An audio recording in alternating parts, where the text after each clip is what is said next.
RLV Ramakrishnan, അങ്ങേ വ്യക്തിപരമായി അധിക്ഷേപിക്കുന്ന പരാമർശങ്ങളാണ് പ്രമുഖ നർത്തകിയുടെ ഭാഗത്തു നിന്നും സത്യഭാമയുടെ ഭാഗത്തു നിന്നും ഉണ്ടാകുന്നത്. ഒരിക്കലും കേരളത്തിലെ പൊതുസമൂഹം കേൾക്കാൻ ആഗ്രഹിക്കാത്ത പരാമർശങ്ങളാണ് ഒരു കലാകാരിയുടെ ഭാഗത്തു നിന്നും ഉണ്ടായിരിക്കുന്നത്.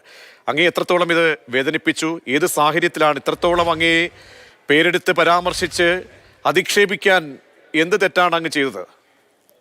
എനിക്കറിയില്ല. ഞാൻ എന്താ പറയാ, 2016 ഞാൻ ആദ്യമായിട്ട് ഇവരുമായിട്ട് സംസാരിക്കുന്നത്. കേരള ടൂറിസത്തിന്റെ ഒരു പരിപാടിക്ക് പങ്കെടുക്കാൻ ഇവര് അന്ന് സർക്കാരിന്റെ ചുമതലയുള്ള ഒരു വ്യക്തിയെ ഏർപ്പാട് ചെയ്തിട്ട് ഇവരായിരുന്നു സെലക്ഷൻ കമ്മിറ്റിയിൽ ഉണ്ടായിരുന്നത്. അന്ന് ഇവരെന്നെ ആദ്യമായിട്ട് ഫോണിൽ സംസാരിക്കുമ്പോൾ തന്നെ എന്നോട് സംസാരിച്ച്, നീ ഏതാടാ മോഹനൻ, എന്ന് മുതലാടാ നീ മോഹിനിയാട്ടം ആടി തുടങ്ങിയ, നീ ഏത് സ്ഥാപനത്തിലെ മോഹിനിയാട്ടം അഭ്യസിച്ചത് എന്നൊക്കെ പറഞ്ഞുകൊണ്ട് വളരെ മോശമാവുന്ന രീതിയിലാണ്. അതിപ്പോ ഇന്നിപ്പോ എന്നെ കാക്കയെ പോലെ കർത്തവൻ എന്ന് പറഞ്ഞത് പോലെ തന്നെ അന്ന് പറഞ്ഞ വാക്കുകൾ ഇന്നും എന്റെ ചെവിയിലുണ്ട്. അല്ല, അത്രയും മോശമായിട്ടാണ് അന്ന് എന്നോട് സംസാരിച്ചത്. അപ്പൊ അന്ന് മുതൽക്കേ പിന്നീട് ഇങ്ങോട്ട് ഞാൻ കലാമണ്ഡലത്തിൽ PhD ചെയ്യുന്ന സമയത്തും എന്നെ വളരെയധികം മാനസികമായിട്ട്, ഞാൻ മോഹിനിയാട്ടം ചെയ്യാൻ പാടില്ല, PhD ചെയ്യാൻ പാടില്ല മോഹിനിയാട്ടത്തിൽ, നീ എവിടെ നിന്നാണ് മോഹിനിയാട്ടത്തിൽ ബിരുദം എടുത്തതെന്ന് അറിയണല്ലോ എന്നൊക്കെ പറഞ്ഞുകൊണ്ട് വളരെ മോശപ്പെട്ട രീതിയിലാണ് അന്ന് മുതലും എന്നോട് സംസാരിക്കുന്നത്. അതിന് പരമായിട്ട് എനിക്ക് പല കാര്യങ്ങളും എനിക്ക് പുറത്തേക്ക് വിടേണ്ടി വന്നു ശബ്ദരേഖയിലൂടെ.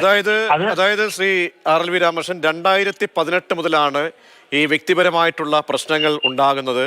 അതിനുശേഷം ഈ ശബ്ദരേഖ താങ്കൾ പറഞ്ഞുവല്ലോ ഈ പുറത്തു വിട്ടു എന്നുള്ളത്. അതിൽ എന്തൊക്കെ കാര്യങ്ങളാണ് ആ ശബ്ദരേഖയിൽ ഉണ്ടായിരുന്നത്?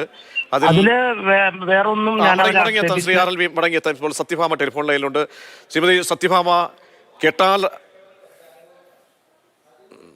സത്യഭാമ ടെലിഫോൺ ലൈനിൽ നിന്നും കട്ട് ചെയ്ത് പോയിരിക്കുന്നു. RLV രാമകൃഷ്ണൻ ടെലിഫോൺ ലൈനിൽ സംസാരിച്ചുകൊണ്ടിരിക്കുന്ന സമയത്താണ് കിട്ടിയുടൻ കട്ട് ചെയ്ത് പോയതെന്നാണ് മനസ്സിലാക്കുന്നത്. ഒരിക്കൽ കൂടി സത്യഭാമയെ വിളിക്കാൻ ശ്രമിക്കുന്നതാണ്.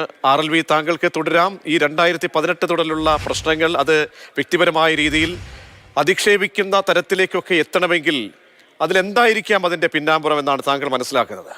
ഇതിലിപ്പോ നമുക്കറിയാലോ, ഇപ്പം ഒരു കറുത്തവൻ എന്നൊക്കെ പറയുമ്പം നമുക്കറിയാം അതിൽ നമ്മളെ എത്രമാത്രം ഒരു ഉൾക്കൊണ്ടിട്ടില്ല, അല്ലെങ്കിൽ അവർക്ക് ഉൾക്കൊള്ളാൻ മനസ്സില്ല എന്നുള്ളതാണ് നമുക്ക് അതിൽ നിന്ന് മനസ്സിലാക്കാൻ സാധിക്കുന്നത്. കാരണം ആ ഒരു ഇന്റർവ്യൂവിൽ ഒരു വ്യക്തിയെ ആക്ഷേപിക്കുമ്പോൾ നമുക്കൊരു പരിമിതികളുണ്ട്. ഒരു സോഷ്യൽ മീഡിയയിലായാലും നേരിട്ടായാലും ഒരു വ്യക്തിയെ ആക്ഷേപിക്കുമ്പോൾ ഒരു പരിമിതികളുണ്ടില്ലേ, അതൊക്കെ കവച്ചു വെച്ചുകൊണ്ട് ഒരു കറുത്ത വർഗത്തിലുള്ള കലാകാരന്മാരെ, നീ ഒന്നും മോഹിനിയാട്ടം അഭ്യസിപ്പിക്കാൻ പറ്റിയ രൂപരേഖ ഉള്ളവനല്ല, നീ കാക്കയെ പോലെ കർത്തവനാണ്. നിന്റെ കേരളത്തിന്റെ പൊതുസമൂഹം കേൾക്കാനും വേണ്ടി പറയുകയാണ്. ഇപ്പോൾ PCR നിന്നും ഇപ്പറയുന്ന സത്യഭാമയെ വിളിക്കുമ്പോൾ വളരെ രൂക്ഷമായിട്ട്, ഇനി മേലാലിനി എൻ്റെ ഫോണിലേക്ക് വിളിക്കാൻ പാടില്ല, അത്യന്തം മ്ലേച്ഛമായ രീതിയിൽ. ഇവർ കലാകാരിയാണോ? ദൈവത്തിൻ്റെ വരദാനമാണ് ഒരു കല എന്നത്. ആ കലയെ ഉപാസിക്കുക എന്നൊരു ദൈവത്തിൻ്റെ ഒരു മഹിമയോടുകൂടിയാണ് ആളുകൾ കാണുന്നത്. ഇത്തരം ഭാഷകൾ സംസാരിക്കുന്ന ഒരു സ്ത്രീയെ എന്ത് രീതിയിൽ, ഏത് ഭാഷയിൽ വിളിക്കണം, സംസാരിക്കണമെന്ന് മലയാളി തീരുമാനിക്കുക. ഈ കലാകാരന്മാർക്കാകെയും ഈ സ്ത്രീ അപമാനമാണ്.